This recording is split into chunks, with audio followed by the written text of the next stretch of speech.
El nombre de Rodolfo Saldain seguramente sea mala palabra en la Asociación de Trabajadores de la Seguridad Social.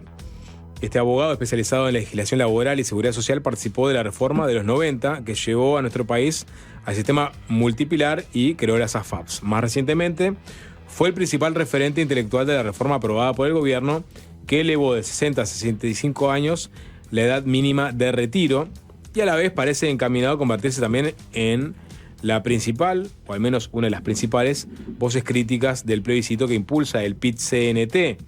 De hecho, acaba de publicar un análisis crítico sobre la papeleta que será sometida a votación en el mes de octubre. La semana pasada estuvo por acá conversando en Fácil Desviarse Nathalie Barbé, dirigente de la Asociación de Trabajadores de la Seguridad Social, que fue uno de los sindicatos que llevaron a la central sindical a recolectar firmas para la consulta popular. Y hoy será el turno del propio Rodolfo Saldain, a quien le damos la bienvenida. ¿Qué tal? ¿Qué tal? Muchas gracias por la invitación. Un gusto estar por acá. Habría que hacer como una secuencia de Saldain. Es fácil desviarse en este quinquenio. Saldain al frente de este grupo de notables, hablando sobre lo que sería una reforma ideal. Saldain en medio de las negociaciones. Saldain después de aprobar el proyecto. Contento, pero quedaron algunas cosas por el camino. Y ahora Saldain viendo cómo te se faltó quiere uno, no sé si plebiscitar estuve acá, pero el Saldain de la era de los nuevos viejos, el libro que saqué en marzo del 2020. Ah, no, contigo sí. Con Juanchi. Contigo, con Juanchi sí, no, pero no me acuerdo en cuál de tus Arriba, sí, en El Espectador seguramente. En El Espectador. Sí. Bueno, de estos muchos Saldain, ahora agarramos el último tramo de Saldain por lo pronto, que es básicamente no solo defendiendo la reforma que el gobierno hizo, sino criticando la propuesta que impulsó el PIT-CNT con algunos sectores del Frente Amplio, como el Partido Comunista y el Partido Socialista. ¿Por qué crees que le resultó tan fácil al PIT-CNT llegar a las firmas que se requerían? Bueno, en primer lugar porque son relativamente pocas, sobre todo si lo comparamos con las firmas que se requieren para presentar un recurso de referéndum contra una ley. Hace tiempo atrás hablaba con algunos constitucionalistas de esa discordancia y la razón de ser es que aparentemente el constitucionalista nunca pensó en que se fuera a usar el mecanismo de reforma constitucional para tratar temas que fueran de contenido básicamente legislativo. Pero bueno, creo que de alguna manera también vale la pena destacar que es una forma muy adecuada de expresar un descontento. Eso no es eso iba a preguntar, ¿acaso no es haber recolectado las firmas, ¿no? En el tiempo que se recolectaron, tampoco fue muy diferente de pronto a otra recolección de firmas, ¿no? No es un síntoma de lo que puede venir y del descontento de los trabajadores con la reforma jubilatoria impulsada por el gobierno. Bueno, no sé, hay varias formas de verlo, el vaso medio lleno y el vaso medio vacío, ¿verdad? Si con un planteo tan fácil de transformarlo en eslogans o un planteo de corte tan demagógico se logró un número tan importante, pero en definitiva escaso de firmas. Pensemos contra la LUC fueron 800.000. Acá fueron 400.000, que en verdad parecería que son algunas menos. Pero ahí la diferencia con la LUC es que estaba todo el Frente Amplio alineado detrás de la recolección. Bueno, ¿no? claro, sí, pero bueno, estamos hablando de cuánto descontento puede uno estimar en estas, no sé, 300.000 firmas. Probablemente sea un número importante y es razonable. Siempre estas reformas generan algún tipo de, escaramuzas como esta. A mí me parece muy, digamos, adecuado a nuestra cultura política el que sea el mecanismo de... Sí, claro, en Francia te prenden fuego un ómnibus. Varios ómnibus. Sí, dijo uno para como metáfora. Hiciste precio. Sí, por una entrevista. Claro, de todas maneras nuestra cultura política, recurre a los mecanismos constitucionales para tratar de justamente canalizar el descontento mediante las urnas. Pero hago la siguiente pregunta. Haber cerrado la discusión en la última reforma, ¿no?, que se hizo a los egresos del sistema de seguridad social sin avanzar en la cuestión de los ingresos, ¿no? Ese fue un gran tema. Bueno, está bien. vamos a tener que trabajar más años. Pero ¿qué pasa con los ingresos al sistema? ¿Qué pasa con las exoneraciones al gran capital, a las grandes empresas? Bueno, eso está previsto en la reforma. Tiene que haber una comisión que tiene un plazo perentorio para expedirse a partir de que quede instalada, cosa que corresponde a la agencia reguladora, que supongo que se hará en el próximo gobierno, porque en este me parece que ya no hay mayor margen para eso. Allí está previsto revisarlas todas. La gran mayoría de esas inclusive una que, perdón la interrupción, inclusive una que es un potencial peligro electoral para el Partido Nacional y que tú habías sugerido como parte de esas reformas, que es revisar la contribución rural. Allí claramente hay una oportunidad que, en mi opinión, de mejora, diría, o de revisión, que es necesario. Es decir, la comisión de expertos lo sugirió. El proyecto que remitió el Poder Ejecutivo establecía una comisión que revisara eso, porque tampoco es tan fácil, ¿verdad? No es que un tema de equiparar directamente con el régimen de industria y comercio, porque hay enorme heterogeneidad en el sector rural. Pero lo cierto es que hoy, con el aporte mínimo del sector rural, que es algo similar, diríamos, al monotributo, se cubren más de 500 hectáreas, claro. 580 y pico hectáreas. Que eso, allí hay unidades productivas muy pequeñas, pero hay también unidades productivas de gran productividad en esa extensión. Sí. Por lo tanto, eso amerita una... No hay una dosificación, no hay una progresividad. En la discusión parlamentaria eso se sacó. Claro, bueno, pero llegaron a hacer una proyección de las aportaciones. Ahora, ojo, el plebiscito no tiene nada que ver con eso. No, tampoco lo plantea. Pero es una de las discusiones que ha sido como colaterales a este plebiscito. Bueno, ¿cómo se va a financiar este incremento presupuestal? Los platos rotos siempre lo pagan los trabajadores. Claro, básicamente, hablando de eslóganes. Los aportes al sector rural, ¿no? A ver, y tal vez los platos rotos los pagan siempre los trabajadores. Porque los trabajadores somos todos. Es decir, no es un sector de trabajadores. Porque vamos a pensar, le subimos el aporte patronal de las empresas. Que fue establecido en el valor actual, 7,5, en la reforma del 2008, en la reforma tributaria del 2008. ¿Y eso no va a impactar en el empleo? ¿Por qué en el 2008 se estableció en ese valor después de mucha ida y venida, después de la crisis del 2002? Es decir, en lugar del 12% que era antes. Bueno, porque el empleo es una prioridad. Y si uno castiga con impuestos al empleo, obviamente allí va a haber un problema. Si va a haber un problema en el empleo, ¿quién va a pagar eso? Los trabajadores. Exoneraciones. Las exoneraciones de impuestos en general, de aportes a la seguridad social, la gran mayoría, el gran grueso, tiene base constitucional. Lo que no quiere decir que no haya que revisar todo, que es la educación. La educación por constitución lo tiene. Es decir, el otro gran sector es la salud. Y la salud es gasto público, porque más del 90% de la salud es FONASA. Por lo tanto, así como... ¿cuál es la opción que se tomó en la ley? Es crear un grupo con un plazo perentorio para resolver el tema de exoneraciones, cuáles se mantienen y cuáles no. En el interín se compensa presupuestalmente al Banco de Previsión Social por vía, digamos, del régimen presupuestal general. Y en lo que tiene que ver con el aporte patronal, se decidió mantenerlo en sus actuales valores. ¿Es buena idea subir la carga sobre el trabajo? Nosotros pensamos que no. Pero sí identificaron aportaciones que se podían incrementar, y tú mismo lo mencionas recién, Juanchi. Esos incrementos en este grupo que se conformará y que tendrá un plazo para definir dónde se puede aumentar o disminuir exoneraciones. Va a tomar la palabra de Saldain. Hay una masa crítica de personas que entendés pueden hacer fuerza para que eso salga. Quedó afuera, ¿no? Esa ya está eliminada, la sacaron. No está en la ley, claro. Esa, no es un caso de exoneración, claro, es un caso de régimen distinto. Exacto. Sí. De suba en tal caso. Mi opinión es que debe ser revisado el régimen de aportación patronal rural. ¿Pero eso va a ocurrir o no? ¿O hay más gente que A ver, en la comisión eso tuvo 10 votos, de los 15 que le integrábamos, y seguramente los 5 que votaron en contra probablemente lo hicieron por razones de otro orden y no por eso. Es decir, me parece claro que allí hay necesidad de revisar el régimen de aportación patronal rural. Yo entiendo toda esa concatenación que hiciste, es evidente, es una frazada corta, vos tocas un lado, podés afectar, por ejemplo, el empleo, por algo hubo una discusión en su momento y se resolvió fijar el aporte patronal, el 7,5, la reforma tributaria del primer gobierno del Frente Amplio, bueno, es...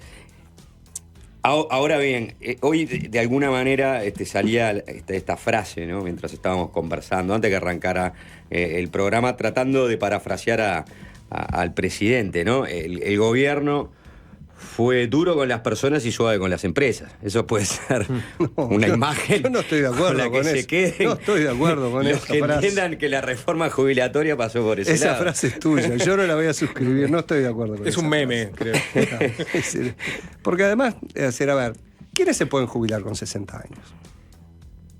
¿Se puede jubilar un trabajador de la construcción? Hoy, sin reforma. Ujú. Difícil. Difícil.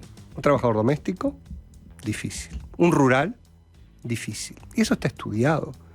Se pueden jubilar con 60 años porque llegan a los 30 de trabajo aquellas personas de nivel socioeconómico medio hacia arriba que tienen una carrera laboral continua, que no son los sectores, digamos, de mayor situación de fragilidad socioeconómica. En la educación, por ejemplo. En la educación Sí, en general sí. sí, pero claro, ahí también estamos hablando de carreras firmes. carreras firmes, claro. Pero eso está estudiado. Si se estudió durante la comisión, lo saben bien, el PIT-CNT fue de los que impulsó ese estudio, particularmente Hugo White, digamos, insistió intensamente en el tema, que es lo que se llama densidad de cotización.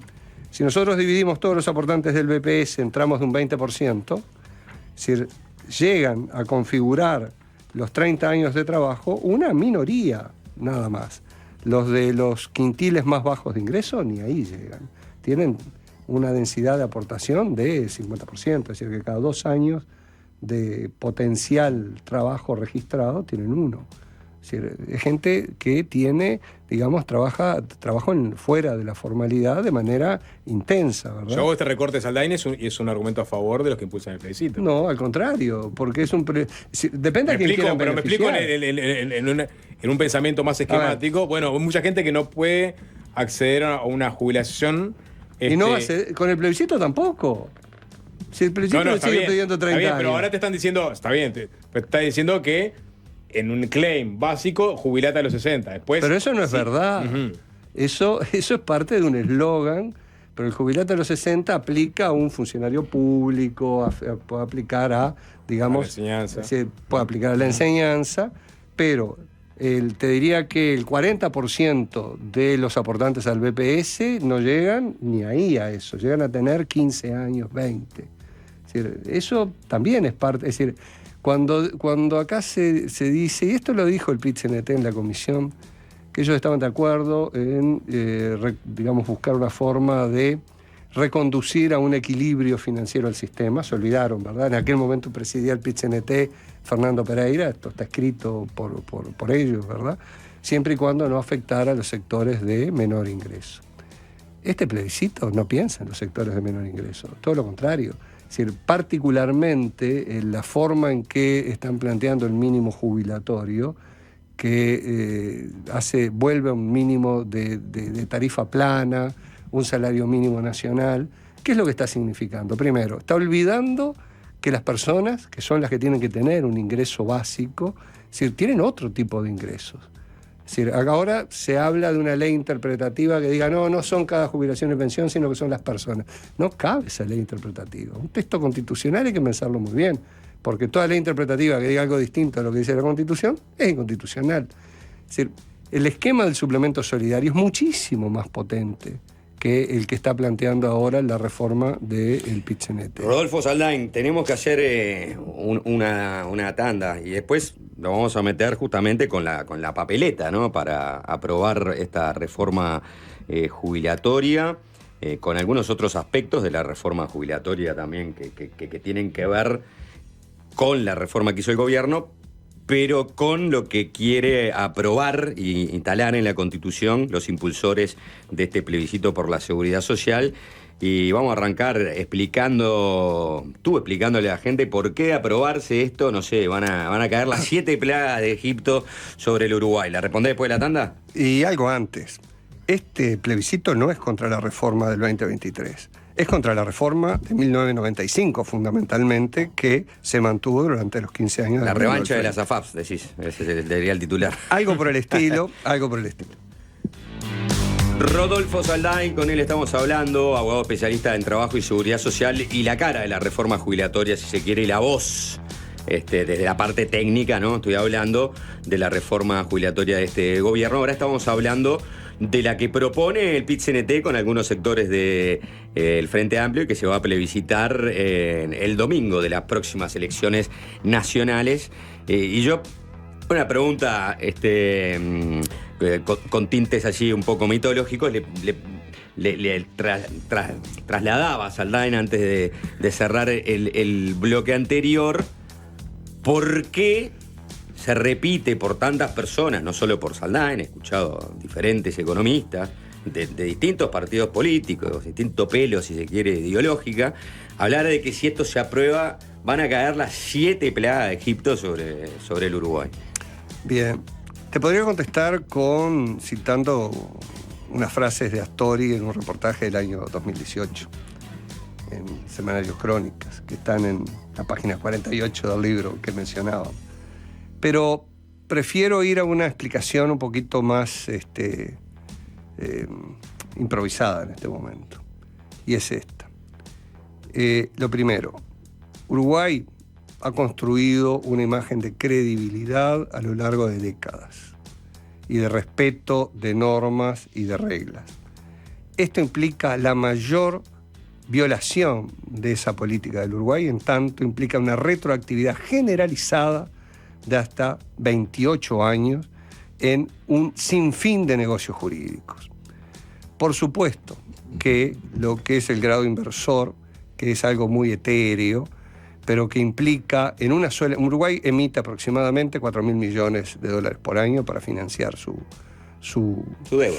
presupuesto. ¿No? Es decir, un punto de interés en eso, estamos hablando de 40 millones de dólares y de un año, y eso se va acumulando a lo largo del tiempo. Son decenas y centenas de millones de dólares de más gasto de efecto inmediato. De los recursos que recibe el BPS, es decir, varias veces más son las obligaciones que se le ponen al BPS. ¿Y esto qué implica? Implica la ignorancia total de la evidencia en materia demográfica.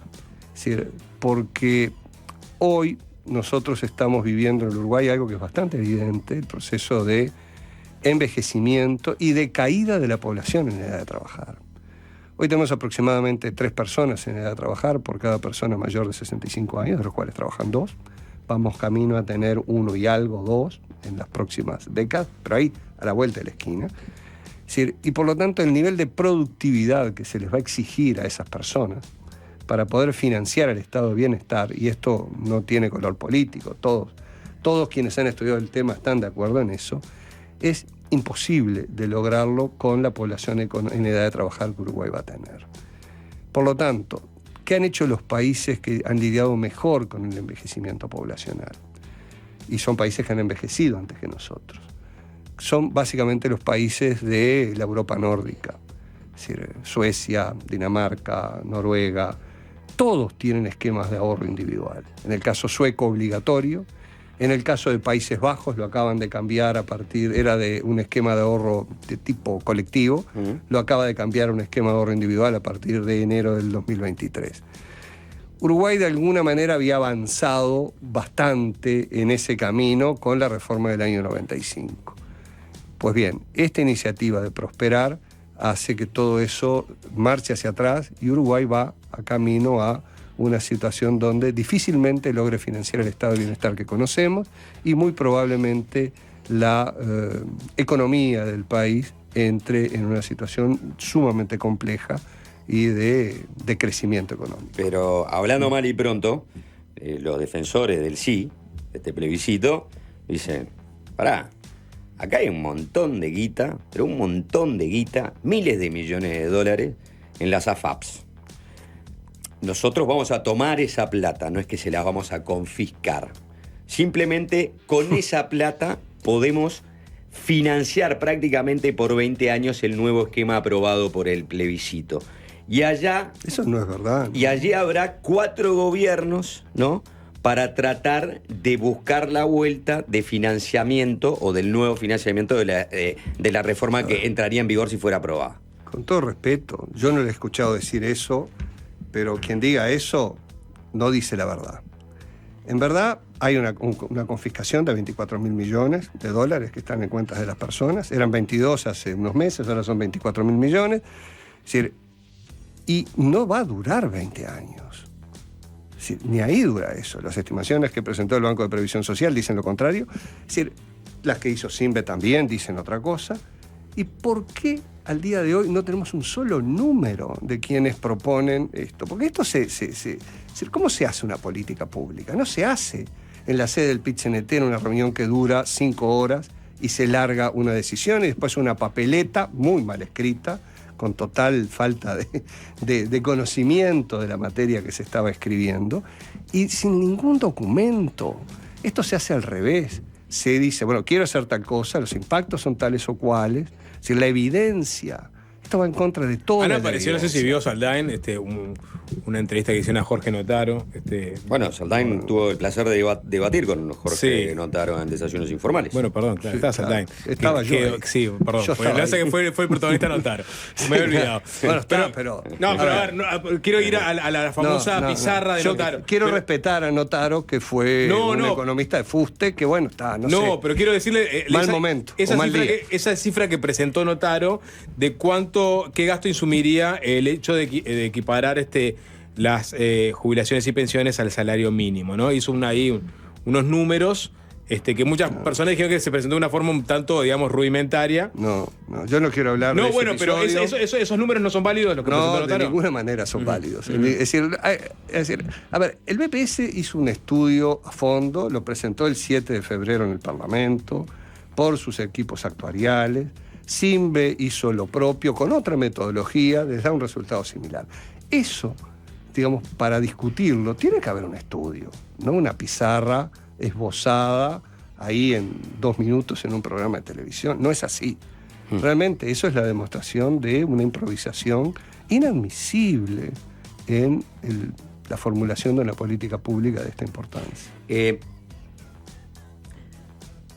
Antes de irnos a la tanda, yo mencioné, ¿no?, la revancha de las AFAPs, en el entendido de que hace mucho tiempo que por pronto un conjunto de personas de izquierda y dentro del Frente Amplio entiende que este sistema mixto no funciona y que las AFAPs no han sido ninguna maravilla, todo lo contrario, que cuando se realizó esta reforma de la Seguridad Social, aquella en el gobierno de Sanguinetti, el segundo gobierno.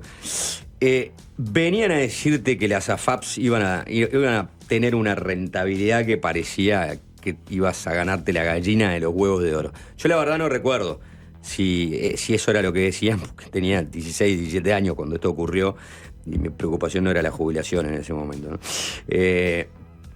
Pero lo cierto es que lo que se cuestiona es el rendimiento que tienen las AFAPs. El rendimiento que tienen los impactos de esos ahorros, donde el trabajador está obligado a ponerlo en un mercado reducido de 4 administradoras y bueno, lo que señalan es que en realidad todo este tiempo las AFAPs no terminan generando una buena renta. No, a ver, yo creo que encima no es cobran eso. una comisión. No es eso lo que se cuestiona. La renta, yo creo que nadie cuestiona que la renta ha sido una renta más que razonable para los instrumentos en los que pueden invertir. De hecho, de esos 24.000 millones a ninguno confiscar, fuera del país, ¿no, verdad?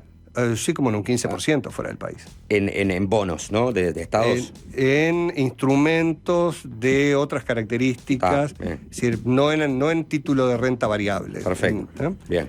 Pero hay un 15% en el exterior desde hace ya mucho tiempo. Eso fue aprobado en el gobierno de Mujica, si no me equivoco.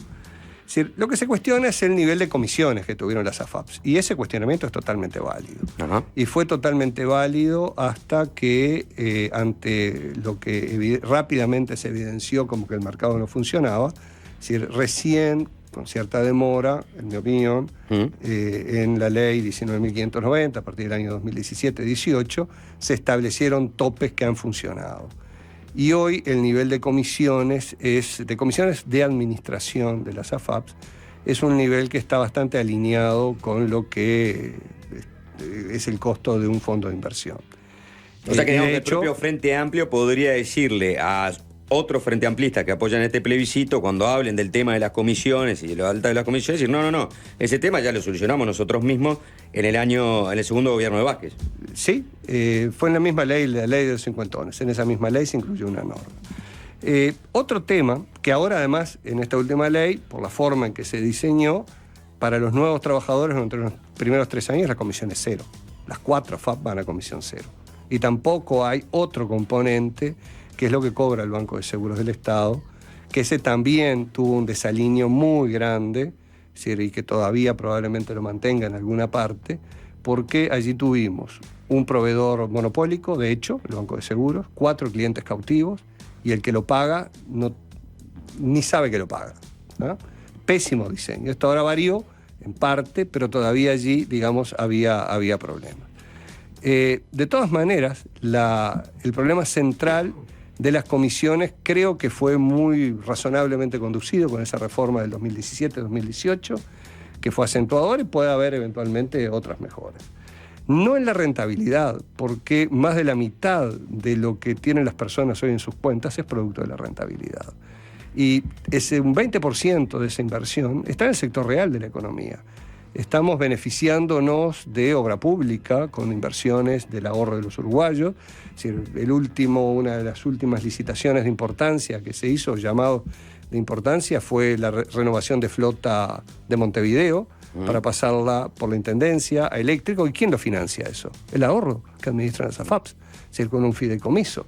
Ahora, si yo fuera muy... todo eso se va a caer, ¿no? Si yo fuera muy estricto con el beneficio personal, y creo que fue uno de los cambios que se intentó y quedó por el camino, yo diría que la inversión de mis ahorros busque la mejor renta. A mí no me interesa que la flota de los camiones, no sé qué, no sé cuánto. A mí me interesa que busquen van varias canastas.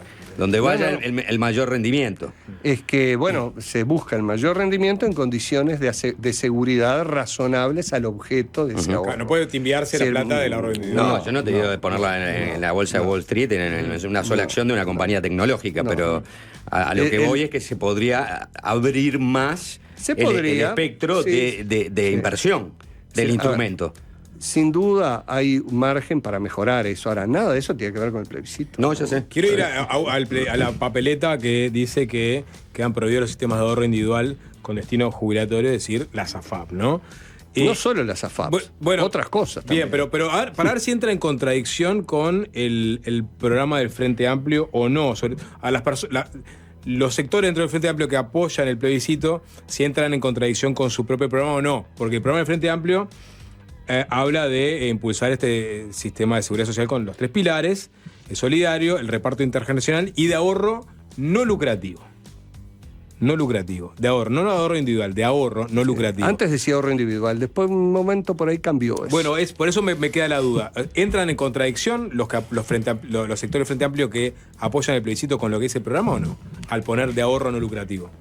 Creo que es una pregunta que más bien deberían dirigírselas a ellos, ¿verdad? Creo que sí entran en flagrante contradicción con lo que fue la política del Frente Amplio durante sus 15 años de gobierno, y que está representada en la opinión de Astori. El sistema mixto con el componente de ahorro individual salvó al sistema jubilatorio, y es esencial que se lo mantenga. Es decir, como parte de la reforma a hacer, decía Astori, en el año 2018, tenemos que fortalecer y confirmar el sistema mixto. Todo lo contrario de lo que ahora se está proponiendo. Uruguay no puede, decía Astori, seguir aumentando el costo de su seguridad social a cargo del Estado, que es lo que ahora se está proponiendo. Y suprimir el sistema mixto sería recorrer el camino contrario a lo que necesita el país. Pero con respecto a lo que propone el programa del Frente Amplio, o sea, mantener los 3 pilares, pero con uno de los pilares, el de ahorro no lucrativo. ¿Saldain concuerda? Son palabras, ¿verdad? Habría que ver de qué se trata eso.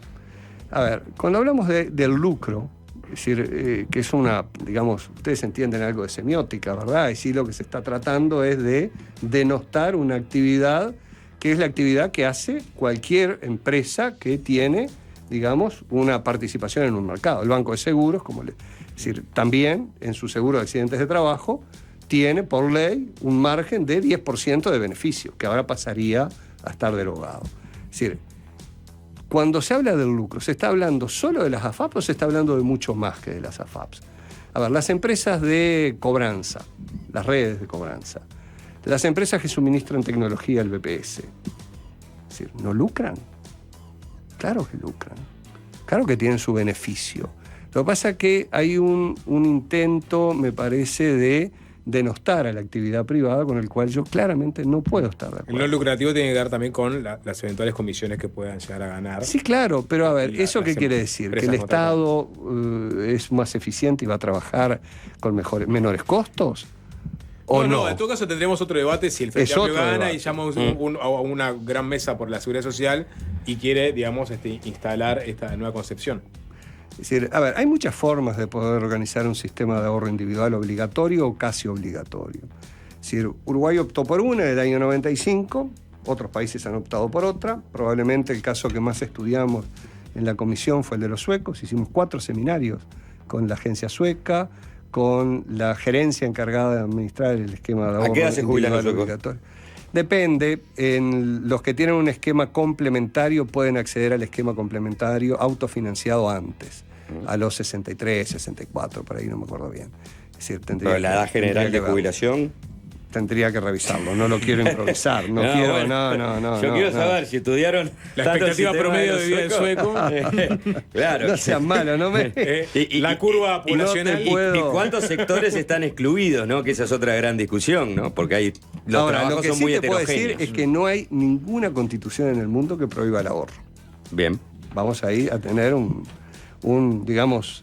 Vamos a ser líderes en eso. Sobre las edades jubilatorias, no sé, eso tendría que verlo un poquito. Bueno, pueden ir al libro Plebiscito y Constitucional de la Seguridad Social. Acá lo tengo ya, ¿eh? Ah, sí, ya lo tengo. La edad mínima de jubilación por el programa de pensiones no contributivas, contributivas de cuentas nocionales. Sí, las cuentas nocionales. El programa aumentó de 62 a 63 años. Cuentas nocionales nosotros lo manejamos en la comisión como una alternativa. Había alguno de los compañeros que estaba muy interesado en eso. Y claro, da un beneficio mucho más, la mitad aproximadamente de lo que otorga el régimen uruguayo, porque es autofinanciado. Es decir, acá realmente no había margen para eso, para un sistema que redujera a la mitad. No. 63. 63 y va a ir subiendo de 65 después 66. Bien. Y a partir del 2026 se ajusta con la esperanza de vida. Notable. Rodolfo Saldaña, gracias por estos minutos en Fácil Desviarse. Fácil desviarse.